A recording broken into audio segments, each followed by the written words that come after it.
Pues seguimos con ustedes después de haber abordado esta interesantísima cuestión relacionada con la resignificación del Valle de los Caídos y vamos a abordar ahora en esta segunda parte, al principio, la cuestión de la muerte del Papa Francisco. Enviamos desde luego nuestras condolencias y desde luego, como no puede ser de otra manera, como católicos que somos.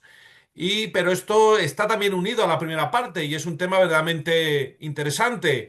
Ha comentado en la primera parte nuestro general Fontella, yo creo que con muy buen juicio, que España, perdón, España también, ¿no? Pero sobre todo la Iglesia Católica necesita un nuevo Concilio de Trento y necesita personajes como el Cardenal Cisneros que renueven al clero, porque que restauren las buenas costumbres, la dignidad. Son tantas cuestiones por las que sabemos historia de la Iglesia, realmente nos quedamos perplejos, ¿no? Pero bueno, vamos a entrar en la cuestión del Papa, el fallecimiento del Papa, nuevo Papa, y qué derivadas se abren. Adelante, mi general Cifuentes, por favor. Sí, bueno, está siguiendo el hilo, ¿no? que has iniciado. Yo creo que ya lo apuntamos en la primera parte. Ha sido un mandato muy radical, de muchos cambios, ¿no? Un cambio radical. Y donde yo me encontraba a gusto con su proximidad a la gente, ¿no? Con quitar alguna pompa y boato de determinados aspectos, ¿no? De la figura, ¿no? Del Papa ahí tan alejado de las personas y esa proximidad, esa cercanía, el trato con la prensa. O sea, hay una interferencia por ahí, no sé si es mía. Bueno, el trato con la prensa bueno, pues son aspectos que me han parecido positivos.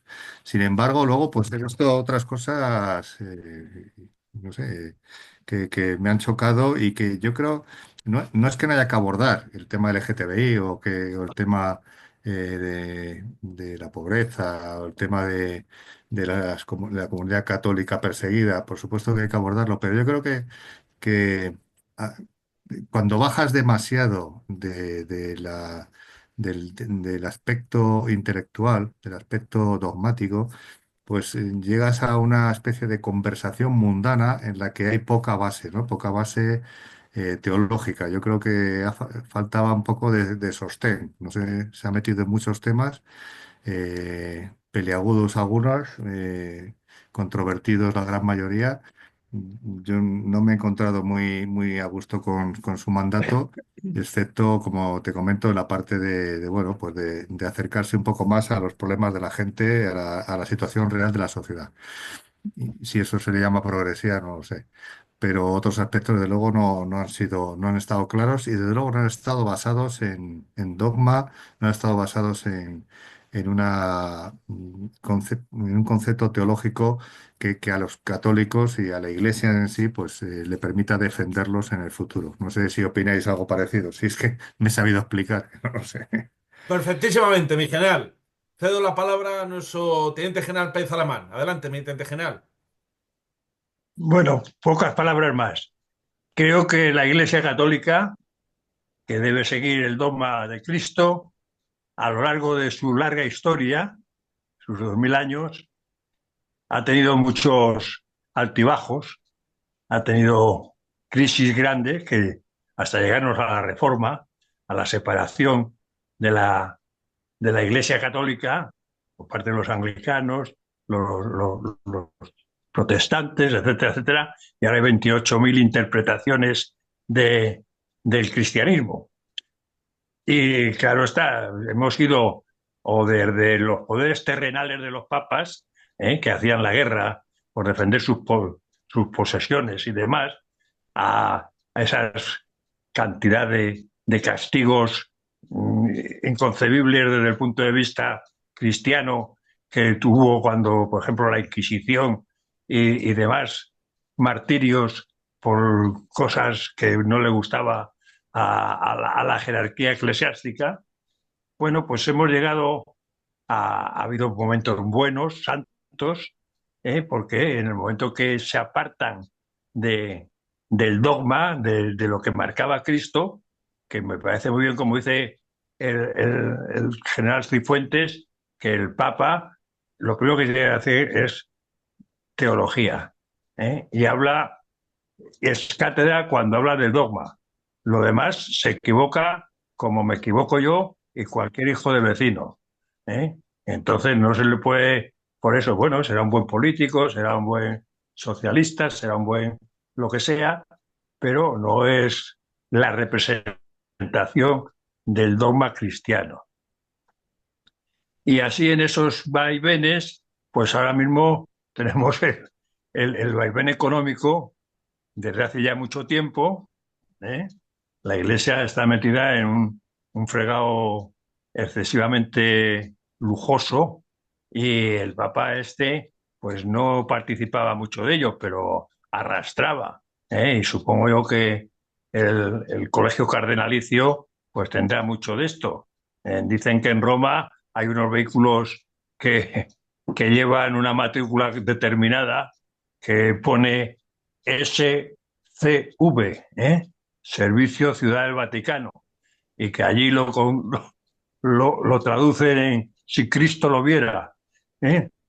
Pues algo así, ¿eh? La Iglesia no puede estar en eso.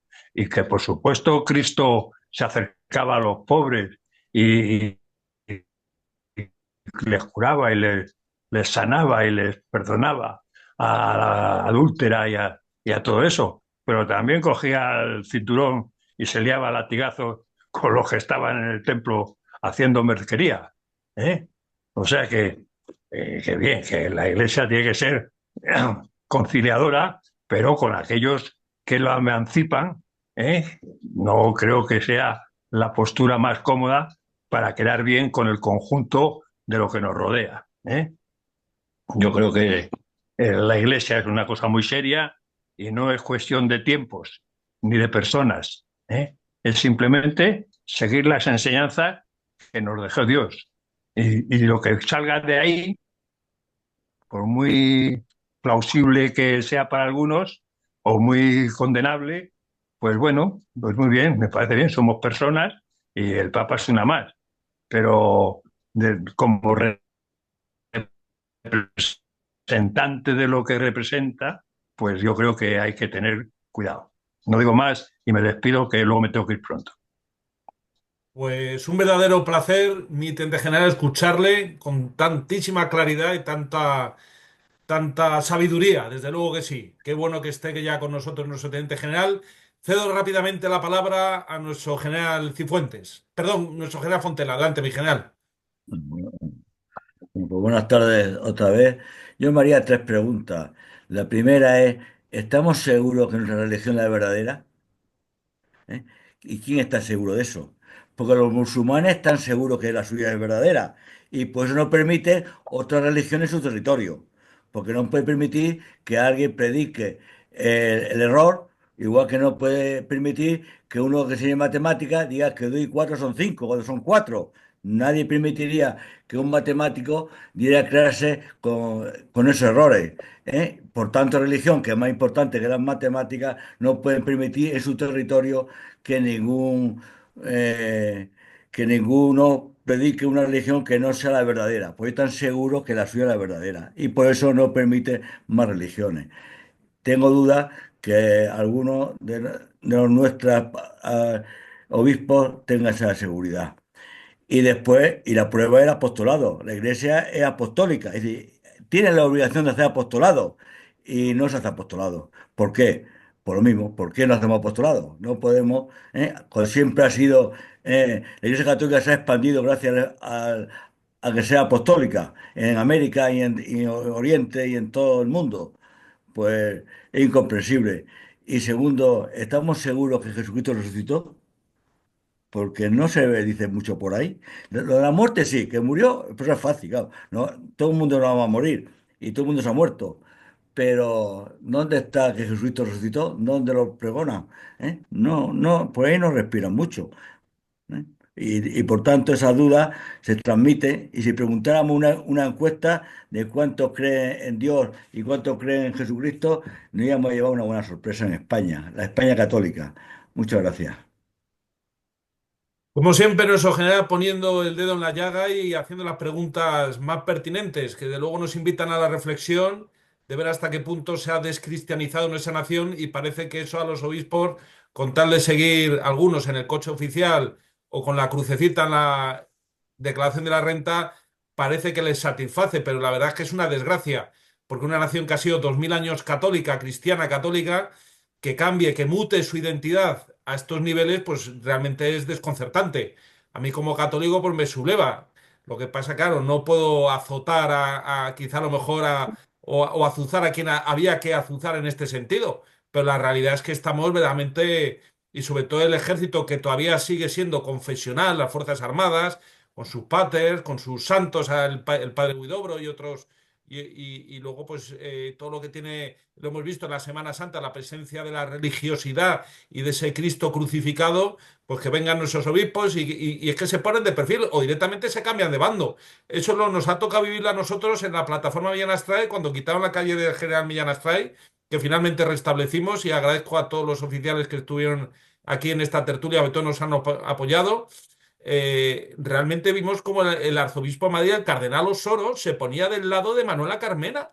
O sea, se cambiaba la chaqueta y le quitó los homenajes y reconocimientos de la capital de España al obispo Hijo Garay, que fue quien hizo miles de viviendas para pobres.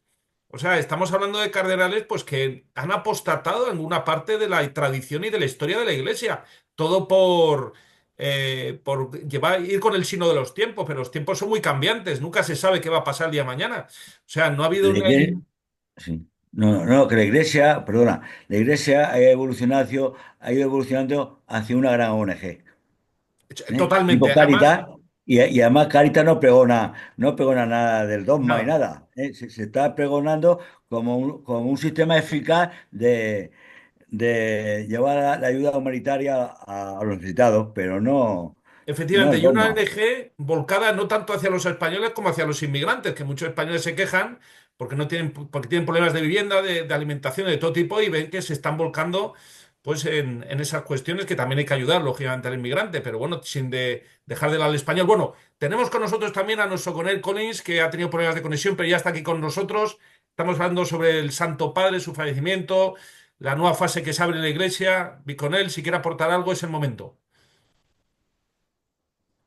Pues yo con gran sentimiento voy a decir que como español no tengo ningún buen recuerdo de este Papa que en gloria esté.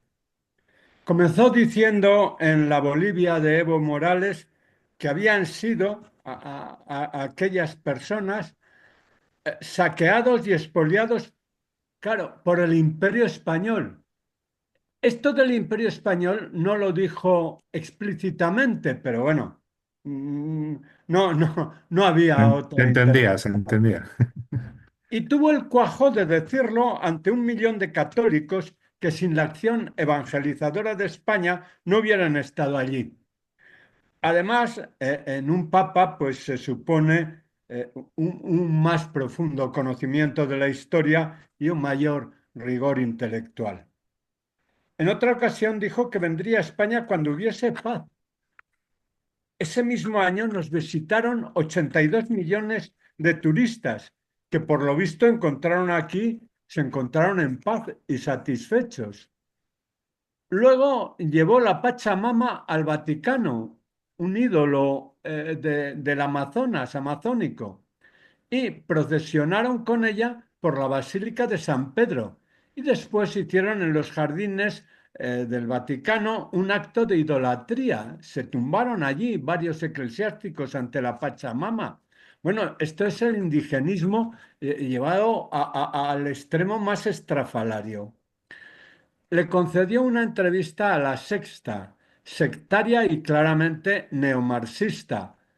Hablando de la inmigración, el entrevistador llevó un trozo de alambrada en un tubito de cristal. Y claro, eso ya me pareció, pues, peronismo puro, o sea, de la más burda demagogia. Recientemente reunió a todos los obispos españoles en el Vaticano, cosa insólita, muy rara, solo lo había hecho con los chilenos para pegarles una bronca. Bueno, parece ser que a los españoles les abroncó porque los seminaristas que estaban saliendo no eran suficientemente neomarxistas o progresistas.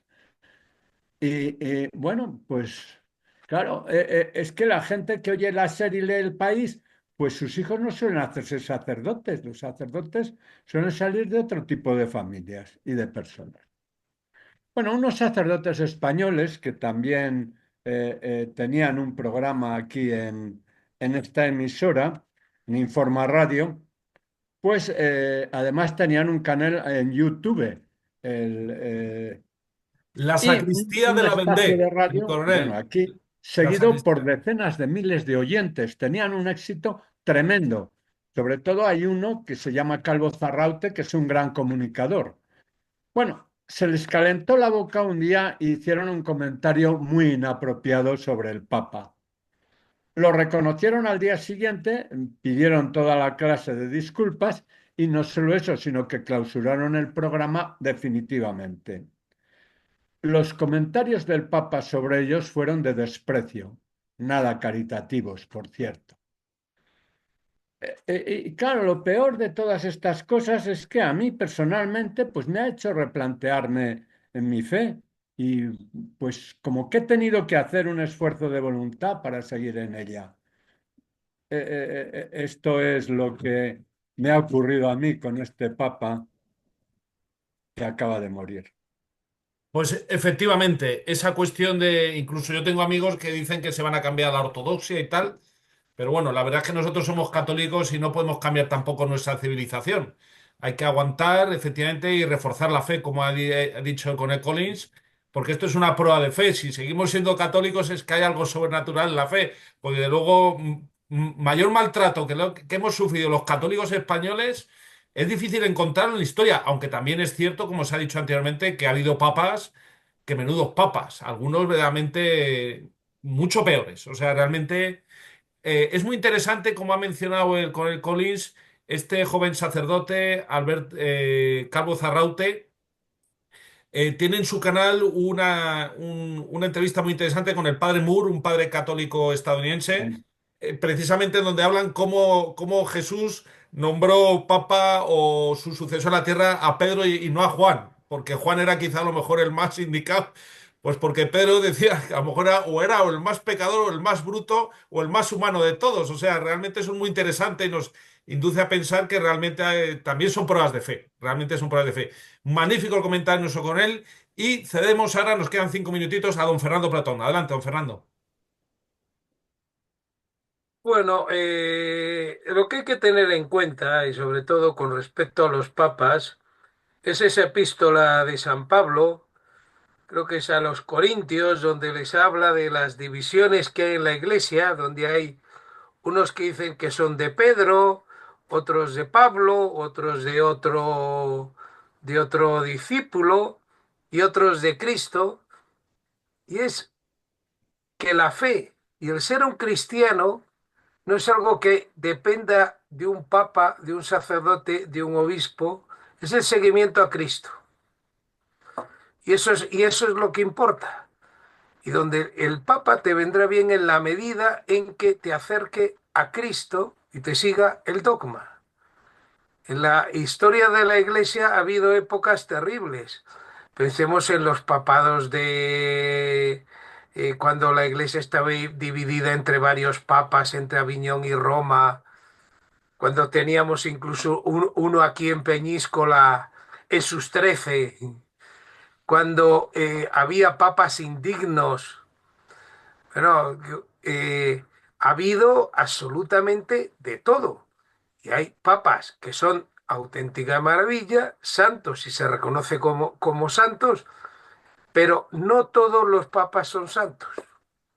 Y no lo son. Y bueno, y muchos son hombres con sus defectos.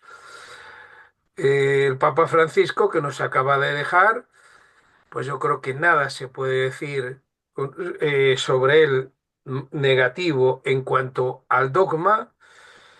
Lo que sí es que hay un tema muy típico en que la Iglesia siempre le ha gustado estar mucho al poder y a las modas. Que está seguir en lo que está de moda en cada tiempo y en cada momento, y si vemos cosas que ha defendido la Iglesia, pues que luego después ha tenido que echar para atrás, Pues porque en mucha medida, pues la Iglesia ha estado muy cómoda al lado del poder. Y entonces, y esto es un papa que se ha sentido muy cómodo, digamos, en los temas de moda, que se lleva ahora el ecologismo, que se lleva la defensa de la Amazonia, que se lleva, pues todo lo que está de moda vamos a defenderlo y tal. Y eso no es la religión. La religión, pues, entonces, Cristo que padece por nosotros, muere y resucita. Y eso no cambia, digamos, en los temas. Y mientras que estábamos mal acostumbrados, porque mientras que los papas anteriores, pues eran papas que en cierta medida se enfrentaban a las modas y defendían un poco la realidad de la Iglesia.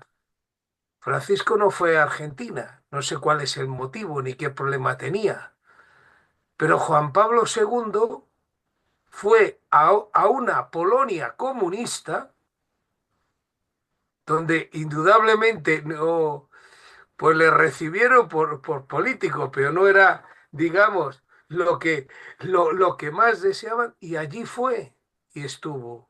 Viajes más difíciles que ha hecho. Bueno, fue a Cuba, se optó políticamente, pero no le importó nada también cantar las 40 a las autoridades cubanas. Bueno, este en las dictaduras solía normalmente estar muy cómodo. Solía cantar a las 40 a las democracias. Bueno, sí, la inmigración era muy importante, pero hay muchos estados que tienen, de los que se queja, que tienen leyes contra la inmigración menos duras que las del Vaticano. Sí, en cierta medida, pues bastante contradicciones y creo que ya me estoy pasando de tiempo. Pues sí, vamos a confiar que el nuevo Papa mire hacia España y reconozca el catolicismo que aún impera, la fe cristiana que todavía existe en esta tierra, demostrada en la Semana Santa, que con participación de unidades militares y junto a los civiles, a los cofrades, a los que tienen sentimientos religiosos, a los que solamente van por aparentar, a los que quieren estar porque son devotos de una imagen. O sea, la España cristiana se ha manifestado en Semana Santa claramente. La España católica y cristiana. Y bueno, yo espero que eso sea reconocido. No sé si tenemos algo de tiempo, Guillermo, para comentar sobre esta Semana Santa y sobre la participación de los militares. Un par de minutos, mi Bueno, general, un pues par de minutos. entonces muy brevemente. Está demostrado que existe una vinculación pueblo-ejército. De las mayores manifestaciones de vinculación es la expresión religiosa. En la Semana Santa se ha demostrado. Unidades militares desfilan, procesionan, acompañan, están vinculados y existe una unión magnífica que es necesario mantener. Estas procesiones son actos cívicos, son actos civiles, son actos militares, son actos cívico-militares. No sé el ministerio cómo los cataloga. Me alegro que mantenga y que respete esta vinculación, al igual que respeta pues ¿no? La preeminencia militar en algunos aspectos religiosos o en algunos aspectos en los que hay civiles. Por ejemplo, me acuerdo de las fallas. La primera falla que se quema es la falla militar y todas las falleras van al cuartel del regimiento para ver la quema de esa falla o la Guardia Real con el Cristo Alabarderos o el Cristo de la Buena Muerte del Legionario o el de Ánimas de Ciegos Paraquedistas. Es decir, que ese sentimiento religioso existe. Cada vez que actúan en Semana Santa estamos ante un acto civil, un acto militar. El 2 de mayo para el Ministerio de Defensa es un acto civil, es un acto militar.